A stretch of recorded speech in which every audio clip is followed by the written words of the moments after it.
આગ, 12 મૃતદેહ બહાર કઢાયા. રાજકોટમાં નાના મવા રોડ પર આવેલા ટીઆરપી ગેમ ઝોનમાં ભીષણ આગની ઘટનામાં અત્યાર સુધી 12 લોકોના મોતના સમાચાર સામે આવ્યા છે. આ ગેમ ઝોનમાં આગ લાગતા ફાયર વિભાગની ટીમ ઘટના સ્થળે પહોંચીને આગ પર કાબૂ મેળવી રહી છે. અહેવાલો પ્રમાણે આ ઘટના પછી ફાયર બ્રિગેડ અને એમ્બ્યુલન્સની ટીમો તાત્કાલિક ઘટના સ્થળે પહોંચી ગઈ હતી. આ દરમિયાન અનેક લોકોને બચાવી પણ લેવાયા છે. આ ઘટનાની જાણ થતાં જ પોલીસ કમિશનર રાજુ ભાર્ગવ અને કલેક્ટર ઘટના સ્થળે પહોંચ્યા હતા, જેમણે સમગ્ર ગેમ ઝોન બંધ કરવાનો આદેશ આપ્યો છે.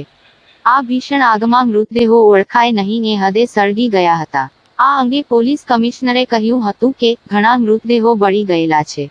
હાલ કેટલાક મૃતદેહની ઓળખ પણ થઈ શકી નથી, પરંતુ અમે ડીએનએ ટેસ્ટ કરી મૃતદેહો ઓળખીશું.